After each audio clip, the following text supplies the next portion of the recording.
बेटी से पिता का उम्मीद था, बेटी घर की रौनक होती है, बेटी माता और पिता की आस विश्वास होती है, आपने सब कुछ छीन लिया। वो पिता अपने बेटी को डॉक्टर बनाने के लिए, सपना पूरा करने के लिए पटना भेजे थे, लाखों लाख रुपया खर्चा किए, और शैक्षणिक योग्यता उस बेटी का इतना था कि नीट की एग्जाम में 475 मार्क्स ला करके एम्स के डॉक्टर बनने की तैयारी में लगी हुई थी। एक बिहार की उम्मीद आप छीन लिए। मानव रक्षा के लिए अस्पताल बनाया जाता है, मानव भगवान, डॉक्टर भगवान के रूप में होते हैं, लेकिन ये लोग राक्षस जैसा व्यवहार किए हैं। इनकी भी जांच होनी चाहिए, इनकी मोबाइल का सीरियल जांच होना चाहिए, तब दूध का दूध और पानी का पानी होगा। तीनों लोग का मिलीभगत से एक बेटी की मृत्यु हुआ, एक बेटी का जान गया है। हम वही उपद्रवी हैं जो मोदी जी के मां को अपमान किया गया था, बदला लेने के लोग सड़क पर आंदोलन करते, हम वही उपद्रवी हैं। तो उस वक्त हमको राष्ट्रभक्त का तगमा दिया गया। आवाज एक बहन के लिए, एक गरीब की बेटी के लिए, अगर उनके न्याय के लिए हम लोग सड़क पर उतर गए तो उपद्रवी हो गए। आप महिला सशक्तिकरण की बात करते हैं, महिला मजबूती की बात करते हैं, बेटी बचाओ बेटी पढ़ाओ की नारा देते हैं, जहां जिस बिहार में आप महिलाओं को आरक्षण देते हैं, उस बिहार में अगर बेटी बहन पर अत्याचार हो रहा तो एक्शन तो जरूर होना चाहिए था। ये जो गंदा खेल खेला गया, इसके विरुद्ध जो कार्रवाई होना चाहिए था, जितनी जल्दीबाजी में, वो नहीं दिख रहा है। वेदांता गए, वहां पे इतने जल्दीबाजी में चित्रगुप्त नगर थाना प्रभारी थी कि पोस्टमार्टम कराने के लिए इतने जल्दीबाजी में उतावल थी। वो तो एक हम लोग के विधायक जी आए, उस डेथ बॉडी को लोग पाए, उसके बाद एसआईटी डॉक्टर टीम का गठित, उसके बाद पोस्टमार्टम हुआ। नहीं तो इतना जल्दीबाजी में थे, इतने जल्दीबाजी किसी घटना में ये लोग नहीं है, लेकिन इस घटना में जल्दीबाजी में थे। लड़की का डेथ बॉडी मेदांता में पड़ा हुआ है, आईएसपी का प्रेस कॉन्फ्रेंस आ गया कि किसी भी प्रकार का सेक्सुअल असॉल्ट नहीं है। जहानाबाद के बेटी के साथ जो कुछ भी हुआ, उस सब कुछ को देखने के बाद पूरा बिहार स्तब्ध है। कहीं पे पुलिस की लापरवाही सामने आ रही है तो कहीं पे डॉक्टर का खेल, लेकिन इन सब में एक बेटी इस दुनिया को छोड़ के जा चुकी है, और वो भी ऐसे नहीं गई, बल्कि उसके साथ अमानवीय व्यवहार हुआ। अब डॉक्टर का यह भी कहना है कि जिस दौरान ये सब कुछ उसके साथ हुआ, वो पीरियड से भी गुजर रही थी। और इसी मुद्दे पे बातचीत करने के लिए हमारे साथ युवा नेता पुरुषोत्तम जी मौजूद हैं। सर, ऐसी घटनाओं को सुनते ही जो पहला लफ्ज आपके मन में आता हो, पहले तो वो जानना चाहूंगा। देखिए, इस प्रकार की अमानवीय कार्य करने वाला, चाहे इस प्रकार की घटना को अंजाम देने वाला अपराधी पर सबसे पहले इनकाउंटर करना चाहिए प्रशासन को। ऐसे लोगों को इस धरती पर रहने का कोई अधिकार नहीं है, जो मां बहनों का रक्षा न कर सके, जो मां बहनों को इज्जत लूट ले, जो मां बहनों के साथ अमानवीय कार्य, ऐसे लोग इस धरती पर रहने का कोई हक नहीं है।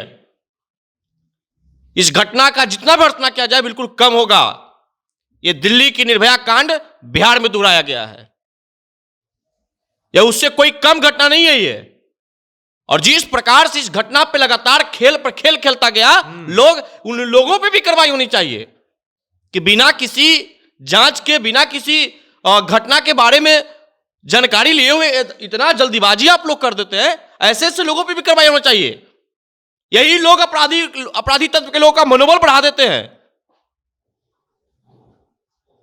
जिस बेटी से पिता का उम्मीद था, बेटी घर की रौनक होती है, बेटी माता और पिता की आस विश्वास होती है, आपने सब कुछ छीन लिया। वो पिता अपने बेटी को डॉक्टर बनाने के लिए, सपना पूरा करने के लिए पटना भेजे थे, लाखों लाख रुपया खर्चा किए, और शैक्षणिक योग्यता उस बेटी का इतना था कि नीट की एग्जाम में 475 मार्क्स ला करके एम्स के डॉक्टर बनने की तैयारी में लगी हुई थी। एक बिहार की उम्मीद आप छीन लिए।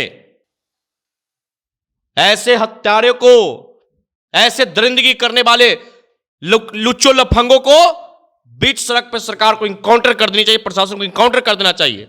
बुलडोजर चलाइए, बुलडोजर शंभू गर्ल्स हॉस्टल के बिल्डिंग पे ऐसे ऐसे लोगों पर चिन्हित करके कार्रवाई करिए। आय से अधिक संपत्ति ये लोग अर्जित करते, गलत तरीके से काम करके, सेक्स रैकेट चला करके।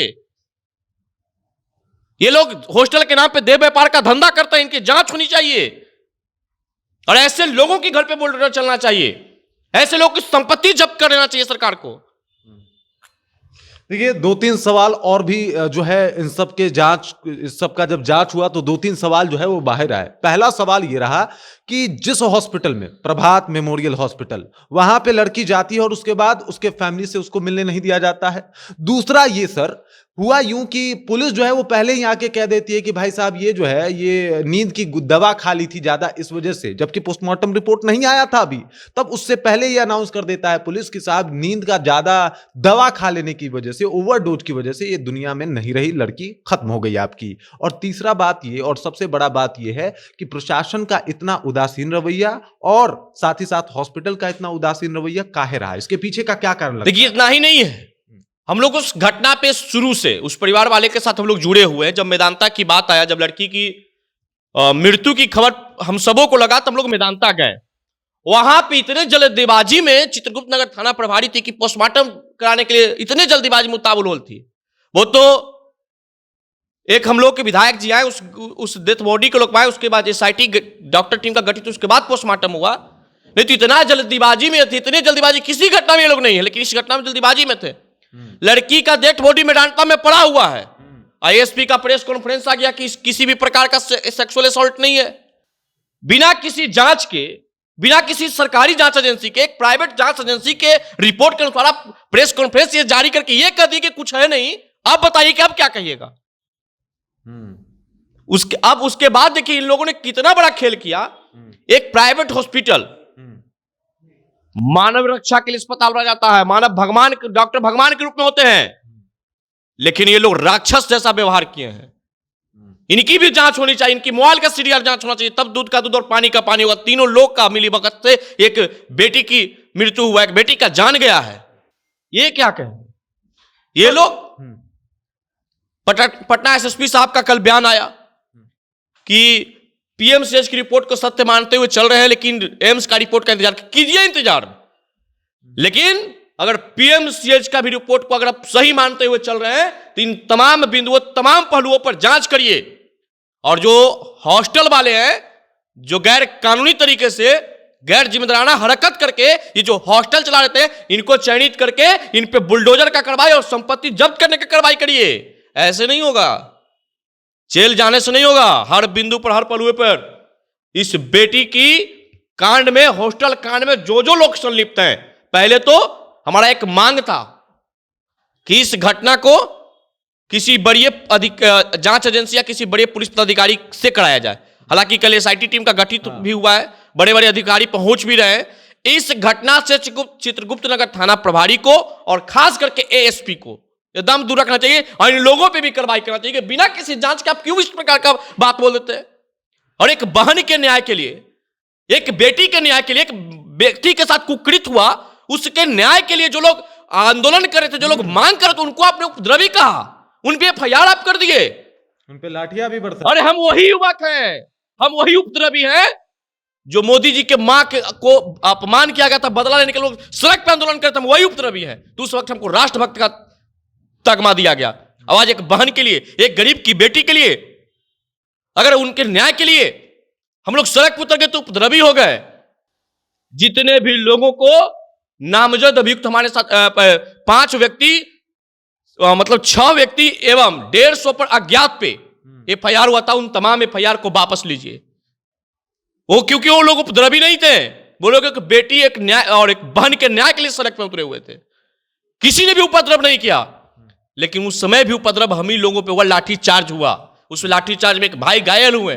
बताइए, एक तो कुकृत हो रहा है, अपराधियों के खिलाफ आवाज उठाया जा रहा है, सरकार को हम लोग मदद कर रहे हैं, सरकार को बचा रहे हैं, फिर भी हम ही को लाठी। इससे बिहार की मानवता शर्मसार हुआ है और ये लोग बिहार को कलंकित किए हैं। इन लोग जो बिहार को कलंकित किया, जो मानव को शर्मसारित किया, उन लोगों को सीधे इनकाउंटर करना चाहिए प्रशासन को। क्योंकि उस मां का चीख पुकार से कितने लाखों बेटी की कलेजा कांप रहा है, डर से सहमी हुई है। एक मां का वो आंसू नहीं, एक बेटी के छीनी हुई उम्मीद है, उसको आप समझिए। इस प्रकार का गंदा खेल खेलना बंद करिए, बेटियों के साथ अत्याचार करना बंद करिए। अगर बिहार में बेटी के साथ अत्याचार होगा तो बिहार की बेटी जाए कहां, इसका बात का आप जवाब दीजिए। पल्ला मत झाड़िए, जो जो लोग इसमें दोषी हैं सबके ऊपर कठोर से कठोर कार्रवाई करिए और तमाम जगहों का, तमाम लोगों का आप जांच करिए हर पहलुओं पर, हर बिंदुओं पर, एक भी व्यक्ति नहीं छूटना चाहिए इसमें। और एम्स का रिपोर्ट का मुझे भी इंतजार होगा, आपसे गुजारिश भी होगा कि जो रिपोर्ट आए वो एक ईमानदारी पूर्वक एक बेटी को न्याय के खातिर आए, एक पिता को बेटी के न्याय की उम्मीद के खातिर आए, एक माता को उम्मीद के खातिर आए। बस यही मांग करेंगे। इसमें कोई किसी भी प्रकार का, जितने भी लोग इसमें अधिकारी जांच कर रहे हैं, जो भी रिपोर्ट जांच कर रहे हैं, सभी से मेरा आग्रह होगा कि एक बेटी की न्याय की बात है, एक बहन की न्याय की बात है, ईमानदारी पूर्वक एक बेटी और बहन को न्याय दिलाइए। भगवान आपको सुख शांति समृद्धि देंगे। चलिए, इसके ऊपर तो पॉलिटिक्स में ज्यादा करना नहीं चाहता, फिर भी सवाल है कि क्या सरकार फेल है? महिलाओं की सुरक्षा की जो बात नीतीश कुमार कहते हैं या फिर सम्राट चौधरी बोलते हैं, क्या वो लोग फेल हो चुके हैं और पूरे तरीके से एक्सपोज हो चुके हैं इस कांड के बाद? क्योंकि आए दिन ऐसे मामले होते हैं पुरुषोत्तम जी, ये कोई पहला या फिर आखिरी मामला नहीं है, ये हमेशा होता है। तो ये मान लिया जाए कि ये सरकार इस मुद्दे पे तो कम से कम फेल है।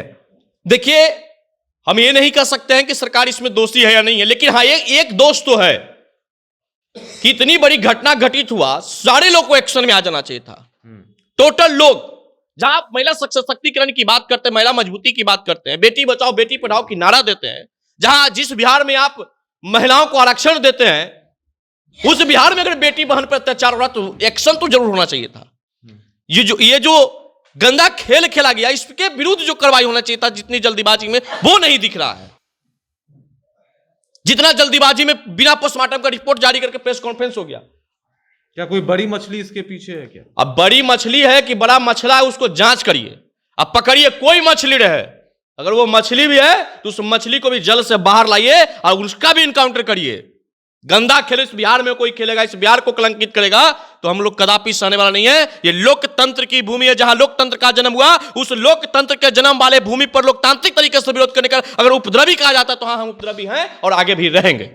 चलिए भाई साहब, चाहे कोई भी हो, मछली हो या फिर मगरमच्छ, इस कांड के पीछे जो भी हो, उस बेटी को न्याय मिलना चाहिए और उसके साथ पुलिस जल्दी से जल्दी कानूनी कार्रवाई करे, वरना बिहार एक बार फिर से यहां पे ये सोचने पे मजबूर हो जाएगा कि क्या वाकई महिलाओं की जो बात होती है, जिस तरीके से कहा जाता है कि महिलाओं को हम सुरक्षित रखेंगे, ये लोग रख भी पा रहे हैं या फिर बस ये सब एक जुमला है और ये सब बातें हैं। आपको क्या लगता है? कमेंट करके अपना विचार हम तक पहुंचा दीजिए। हमारे साथ पुरुषोत्तम जी थे, अपने विचारों को रखे। आप भी कमेंट के जरिए अपना विचार हम तक पहुंचा सकते हैं। बाकी आप देख रहे हैं जनता जंक्शन, मेरा नाम रजत है।